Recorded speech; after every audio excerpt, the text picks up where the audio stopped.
2월 3일 수요일 하나님께서 저희에게 주시는 말씀은 마태복음 9장 27절부터 38절까지의 말씀입니다.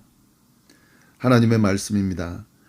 예수께서 거기에서 떠나가실새 두 맹인이 따라오며 소리질러 이르되 다윗의 자손이여 우리를 불쌍히 여기소서 하더니 예수께서 집에 들어가심에 맹인들이 그에게 나아오거늘 예수께서 이르시되 내가 능히 이 일을 할 줄을 믿느냐? 대답하되 주여 그러하오이다 하니 이에 예수께서 그들의 눈을 만지시며 이르시되 너희 믿음대로 되라 하시니 그 눈들이 밝아진지라. 예수께서 엄히 경고하시되 삼가 아무에게도 알리지 말라 하셨으나 그들이 나가서 예수의 소문을 그 온 땅에 퍼뜨리니라. 그들이 나갈 때에 귀신 들려 말 못하는 사람을 예수께 데려오니 귀신이 쫓겨나고 말 못하는 사람이 말하거늘 무리가 놀랍게 여겨 이르되 이스라엘 가운데서 이런 일을 본 적이 없다 하되 바리새인들은 이르되 그가 귀신의 왕을 의지하여 귀신을 쫓아낸다 하더라. 예수께서 모든 도시와 마을에 두루 다니사 그들의 회당에서 가르치시며 천국 복음을 전파하시며 모든 병과 모든 약한 것을 고치시니라. 무리를 보시고 불쌍히 여기시니 이는 그들이 목자 없는 양과 같이 고생하며 기진함이라. 이에 제자들에게 이르시되 추수할 것은 많되 일꾼은 적으니 그러므로 추수하는 주인에게 청하여 추수할 일꾼을 보내주소서 하라 하시니라. 아멘. 예수님께서 회당장 야이로의 딸을 살리신 후에 그곳에서 떠나가시려고 할 때에 맹인 두 사람이 따라오며 소리를 지르는 내용이 오늘 본문에 나옵니다. 27절 말씀을 보시면 예수께서 거기에서 떠나가실새 두 맹인이 따라오며 소리질러 이르되 다윗의 자손이여 우리를 불쌍히 여기소서 하더니, 여기서 이 두 맹인이 예수님을 향해서 간절히 소리를 치고 있는데요. 이 소리 지른다라고 하는 이 표현 안에 벌써 간절함, 절박감, 그럼 다급함 이런 것들이 암시되어 있습니다. 당시 유대인들은 이 맹인이 되는 것, 이것이 단순하게 질병이다 이렇게 생각한 것이 아니라 하나님의 심판 때문에 생겼다 이렇게 생각을 했습니다. 특히 이스라엘 포로기를 겪는 동안에 더 그렇게 생각을 했습니다. 그래서 이들이 지금 예수님께 간구하는 그 내용이 단순히 보기 위해서 예수님께 간구한다 이렇게 보면 안 되고요. 그 이상의 의미가 있다는 사실을 볼 필요가 있습니다. 하나님의 심판으로부터 구해달라고 하는 그런 간절한 절규로 봐야 합니다. 그래서 소리 지른다라고 할 때에 그렇게 보는 것이 좋습니다. 그가 간구하는 내용 자체를 봐도 알 수 있습니다. 우리를 불쌍히 여기소서 이렇게 이야기하거든요. 단순히 보게 해달라는 간구라면 보게 해 주십시오 이렇게 간구할 수 있는데 불쌍히 여겨달라, 물론 보지 못하는 것에 대해서 불쌍히 여겨달라 이렇게 간구하는 것을 볼 수도 있지만 이 하나님의 심판이라고 생각하는 것이 강하기 때문에 이렇게 표현한다고 보는 것이 더 맞겠습니다. 보지 못하는 것을 넘어서 하나님의 심판을 받은 자신들의 처지를 불쌍히 여겨달라라고 호소하는 거죠. 그리고 이러한 처지로부터 벗어나고자 하는 간절함, 그런 절박감 때문에 예수님께 소리를 지르고 있는 거죠. 그들은 예수님께 호소하면서 예수님을 다윗의 자손이여 이렇게 말하고 있습니다. 예수님에 대한 분명한 이해를 가지고 있었던 것 같은데요. 물론 정확하게 다 알 수는 없지만 그래도 그가 다윗의 자손이다. 다시 말씀드려서 이스라엘의 구원자 메시아라고는 믿고 있었던 것 같습니다. 그래서 다윗의 자손이여 라고 부르고 있는 거죠. 다윗의 자손이기 때문에 어쩌면 더 불쌍히 여겨달라고 소리쳤던 것일 수도 있습니다. 왜냐하면은 자신의 이 하나님으로부터 받은 심판으로부터 벗어나게 할 구원자 메시아라고 믿기 때문에 더 이렇게 예수님께 간절히 나아온 것이다 이렇게 볼 수 있는 거죠. 근데 참 안타깝게도요. 예수님께서 바로 반응을 하지 않으셨습니다. 바로 반응을 하지 않으셨다 이런 내용은 없는데 이 27절, 28절 구절을 잘 보면은 예수님께서 이 두 맹인의 소리치는 간구, 절박한 간구를 외면하고 있다는 것을 볼 수 있습니다. 28절 말씀 보면 이렇게 되어 있습니다. 예수께서 집에 들어가심에 맹인들이 그에게 나아오거늘. 27절에 분명히 예수께서 거기에서 떠나가실세 그랬습니다. 이 거기라고 하는 곳은 야이로의 집이죠. 야이로의 집에 그 딸을 살린 후에 떠나가셨고요. 또 그 다음 28절에 예수께서 집에 들어가심에 어느 집에 들어가셨어요. 세리 마태의 집이다 이렇게 이야기하는데 여하튼 어느 집으로 들어가셨습니다. 맹인들이 예수님께 호소한 것은 야이로의 집을 떠날 때에 따라오며 소리를 질렀습니다. 그리고 예수님께서 집에 들어가셨죠. 그러니까 예수님께서 이동하시는 중에 이 두 맹인이 예수님께 도움을 요청한 건데요. 집에 들어갈 때까지 아무 말씀이 없으셨으니까 이동 중에는 반응을 안 하신 거죠. 이렇게 간절하게 외치는 이 두 맹인의 간구에 예수님은 아무 반응을 안 하셨고요. 그냥 집에 들어갔습니다. 그런데 이 맹인들이 그 집에 들어갈 때도 같이 갔던 것 같아요. 예수께서 집에 들어가심에 맹인들이 그에게 나왔다. 그러니까 맹인들은 계속해서 포기하지 않고 그 집까지 따라간 거죠. 이동 중에 외쳐도 예수님이 아무 반응이 없으셔서 포기할 법도 한데 그들은 포기하지 않았습니다. 그리고 예수님이 집에 들어가실 때도 따라갔습니다. 그때 이제 예수님께서 그때 반응하셨어요. 예수께서 이르시되 내가 능히 이 일을 할 줄을 믿느냐 대답하되 주여 그러하오이다 하니 포기하지 않고 예수님을 따라 예수님이 집에 들어갈 때에 같이 들어가서 그때 또 예수님께 나아갔을 때 예수님께서 그때야 반응하시면서 내가 능히 이 일을 할 수 있느냐 할 줄 아느냐 할 줄 믿느냐 라고 물어보는 거죠. 그랬을 때 이들이 그렇습니다 이렇게 대답을 했습니다. 예, 주여라고 하면서 그렇습니다 라고 이야기를 했습니다. 이 두 맹인이 가지고 있는 믿음이 참 대단한데요. 이들은 예수님을 메시아로 믿었고 그러니까 주님으로 고쳐주실 것이라고 믿었습니다. 그리고 특별히 포기하지 않고 끝까지 믿었습니다. 이러한 두 맹인의 믿음에 대해서 예수님께서 대답하십니다. 29절 이에 예수께서 그들의 눈을 만지시며 이르시되 너희 믿음대로 되라 하시니 믿음이 얼마나 중요한지를 잘 보여주는 그런 말씀이라고 볼 수 있겠습니다. 예수님에 대한 이러한 믿음이 기적을 낳는다는 거죠. 겨자씨만한 믿음만 있어도 산을 옮길 것이다라고 하는 그 예수님의 말씀이 참이라는 것을 잘 보여주고 있습니다. 믿음이 참 중요합니다. 예수님께서 나의 구주라고 하는 믿음, 또 예수님은 하나님의 아들이라고 하는 믿음, 또 하나님의 자녀들, 제자들의 기도에 귀 기울이신다는 믿음, 또 예수님께서는 반드시 우리의 기도에 응답해 주신다라고 하는 믿음.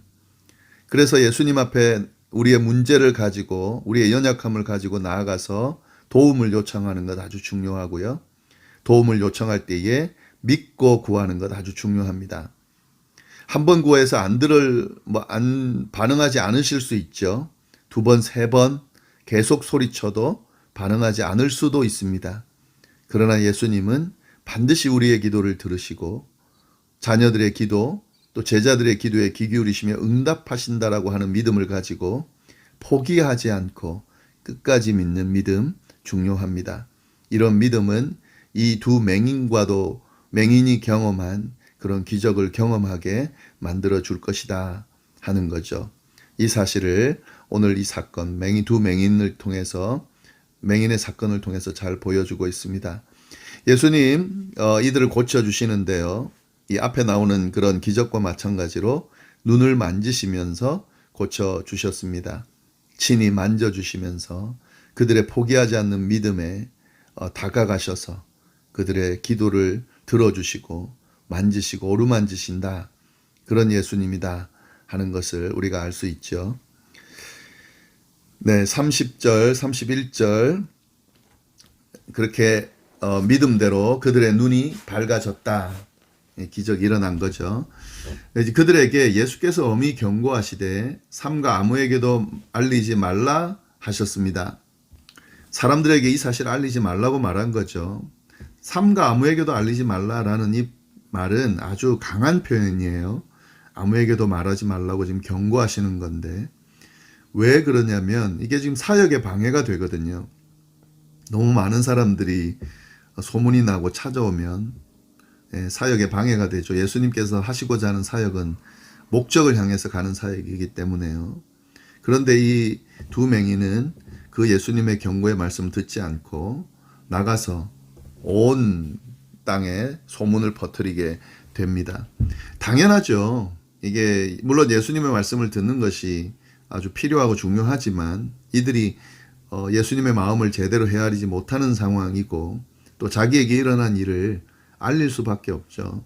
이걸 어떻게 꾹 숨겨 놓겠습니까?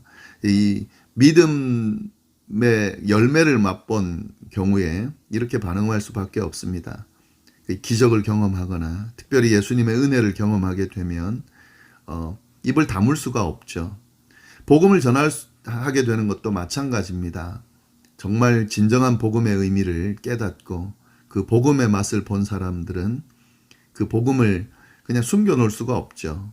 마치 귀한 보물을 발견한 사람이 그 보물을 사람들에게 자랑하고자 하는 그런 마음이 있는 것처럼 마찬가지입니다.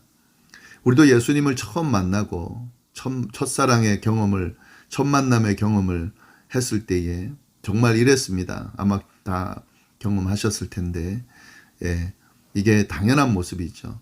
근데 이런 예수님 믿고 한 번도 이런 경험이 없다. 한번 좀 진지하게 생각해 보면 좋겠습니다. 물론 모태신앙들이나 또 자연스럽게 예수님 믿게 되는 이성적으로 믿게 되는 그런 경우가 있습니다만은 그러나 진리를 알고 보물을 발견하면 이런 감출 수 없는 감격에 사로잡히게 되는 것 이것은 반드시 경험해야 하는 것이고 경험하게 되는 것이다 하는 거죠. 그런 내용이 나오고요. 32절부터 34절 말씀 보시면은 그들이 나갈 때에 귀신 들려 말 못하는 사람을 예수께 데려오니 귀신 들린 사람을 데려온 겁니다. 귀신이 쫓겨나고 말 못하는 사람이 말하거늘 축기를 하는 거죠. 귀신 쫓아내는 그런 예수님의 기적이 나오는데 그런데 여기 보면은요 어떻게 고쳤는지는 안 나와요. 자세하게 고치는 내용이 나오지 않습니다. 이 앞에 기적을 행하고 병을 고치고 귀신을 쫓아낼 때에 어떤 식으로 했는지가 좀 자세하게 나오는데 여기는 그 내용은 안 나와요. 왜냐하면은 이 말씀은 어떻게 고쳐졌는지가 초점이 아니고 그 귀신 들린 사람 고친 후에 반응이 초점에 맞춰져 있기 때문에 그렇습니다. 바로 이어지죠. 무리가 놀랍게 여겨 이르되 이스라엘 가운데 이런 일을 본 적이 없다 하되 바리새인들은 이르되 그가 귀신의 왕을 의지하여 귀신을 쫓아낸다 하더라. 이 귀신을 쫓아내는 예수님의 기적을 봤을 때에 두 가지 반응이 나왔습니다. 무리의 반응과 바리새인들의 반응이 나왔는데 두 반응이 완전히 대조됩니다. 이 무리들은 놀랍게 여기면서 이스라엘 가운데 이런 일을 본 적이 없다. 대단하다. 이렇게 지금 여겼고 반응했습니다. 그런데 바리새인들은 아니에요. 이 바리새인들은 원래 그 하나님의 말씀을 받고 또 유대인 이스라엘의 지도자로 그렇게 쭉 하던 사람이기 때문에 권위가 있어요. 근데 그들이 그런 권위를 가지고 있지만 예수님처럼 이런 기적을 행한 적은 없거든요. 그러니까 예수님에 대해서 이런 반응을 보이니까 아마 위기감을 느끼겠죠. 질투도 하게 되고.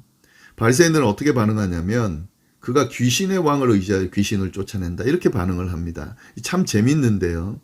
기적 자체는 부인하지 못합니다. 왜냐하면 눈앞에 진짜 펼쳐졌으니까. 그러니까 기적 자체는 부인이 안 되니까 이 기적의 성격을 바꿔버리는 거죠. 그걸 자체를 악한 것으로 규정합니다. 귀신은 쫓아내는데 그것이 하나님의 역사가 아니라 귀신의 왕을 의지해서 쫓아낸다. 이렇게 평가해 버리는 거죠. 예수님에 대한 불신앙이 이런 왜곡을 낳는 것을 볼 수 있습니다. 믿지 못하니까 자기 마음대로 해석을 하는 거죠. 오늘날도 마찬가지죠. 예수님을 믿지 못하는 사람들은 자기 마음대로 해석하게 돼 있습니다. 그건 너무 당연한 거죠. 그러나 예수님을 믿는 사람이 그렇게 반응한다고 하는 것은 그건 예수님을 믿는 믿음이 잘못되어 있을 수도 있다 하는 거죠. 그리고 이제 35절 말씀, 예수께서 모든 도시와 마을에 두루다니사 그들의 회당에서 가르치시며 천국 복음을 전파하시며 모든 병과 모든 약한 것을 고치시느니라. 예수님의 사역을 요약했는데 4장 23절과 똑같습니다. 거의 비슷합니다. 네, 예수님께서 어떤 사역을 하셨는지 회당에서 가르치시고 천국 복음 전파하시고 모든 병과 귀신 쫓아내고 약한 것을 고치셨다 하는 거죠. 예수님의 주 사역입니다.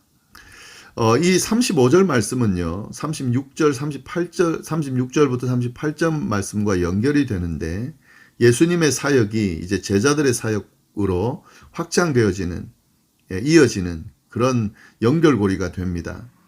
이 9장 35절, 이 35절부터 11장 1절까지는 예수님의 사역이 아니라 제자들의 사역에 초점을 맞추고 있습니다. 제자들을 부르시고 제자들을 보내시고 하는 이런 사역에 초점이 맞춰져 있는데요. 그 내용 좀 연결해서 보면 좋을 것 같아요. 36절부터 보시면 무리를 보시고 불쌍히 여기시니 이는 그들이 목자 없는 양과 같이 고생하며 기진함이라. 이에 제자들에게 이르시되 추수할 것은 많되 일꾼은 적으니 그러므로 추수하는 주인에게 청하여 추수할 일꾼들을 보내주소서 하라 하시니라. 목자 없는 양과 같이, 그 무리들을 보시면서 예수님 그렇게 느끼시는 거예요. 목자 없는 양과 같이 고생하며 어려움과 괴로움을 당하는 표현이고 기진한다, 내던져 놓아졌다, 뭐 이런 표현인데요. 예수님께서 그들을 불쌍히 여기셨다 하는 거죠. 이 예수님의 마음입니다. 이런 예수님의 마음, 또 예수님의 사역, 이런 것들이 추수할 때가 됐는데 일꾼이 적은 그런 것과 연결해서, 그 말씀과 연결해서 이 불쌍한 목자 없는 양을 돌봐야 될 상황이고 그 돌볼 사람이 필요하다는 이야기를 하면서 그 돌볼 사람이 추수할 일꾼으로 표현되어져 있는 거죠. 그래서 제자들에게 추수할 일꾼을 보내달라고 그렇게 기도해라 라고 이야기를 하는 겁니다. 이건 이제 제자들에게 그렇게 참여하라고 독려하는 것이고 또 이 말씀을 보는 사람들에게 추수할 때가 됐고 종말의 때가 됐는데 그 추수할 일꾼이 필요하니까 추수할 일꾼이 되라, 또 추수할 일꾼의 역할을 해라 하는, 또 추수할 일꾼을 보내달라고 기도해라 라고 하는 그런 말씀입니다. 네, 쭉 예수님께서 보여주신 기적들 쭉 살펴봤는데요. 이 8장, 9장은 예수님의 기적을 모아놨습니다. 마태의 특징은 이렇게 그 기적은 기적대로, 비유는 비유대로 이렇게 잘, 예수님의 말씀은 말씀대로 이렇게 모아놓은 특징이 있는데요. 이 8장, 9장에 예수님의 기적 10가지 기적이 쭉 나옵니다. 한번 다시 쭉 읽어보시면 좋겠고, 이제 10장부터 아까 말씀드린 것처럼 제자를 부르시고 또 제자를 보내시는 예수님의 사역의 내용이 나옵니다. 이 내용도 내일부터 우리가 살펴보도록 하겠습니다. 기도하겠습니다. 하나님 아버지 감사합니다. 예수님의 그 행적, 기적 그 모습들을 보면서 어떤 사역을 하셨는지 우리가 볼 수 있게 하시니 감사합니다. 특별히 오늘 두 맹인을 고치시는 그 내용을 보면서 믿음이 어떠해야 하는지, 얼마나 중요한지 주님 또 알려주셔서 감사합니다. 우리에게 이 두 맹인의 믿음을 허락하여 주옵소서. 메시아로 우리를 구해줄 주님으로 믿고 포기하지 않고 끝까지 믿는 믿음이 우리에게 있을 수 있도록 주여 인도하여 주옵소서. 오늘 하루도 주님께서 함께하여 주시기를 간절히 바라고 살아계신 예수님의 이름으로 기도드립니다. 아멘.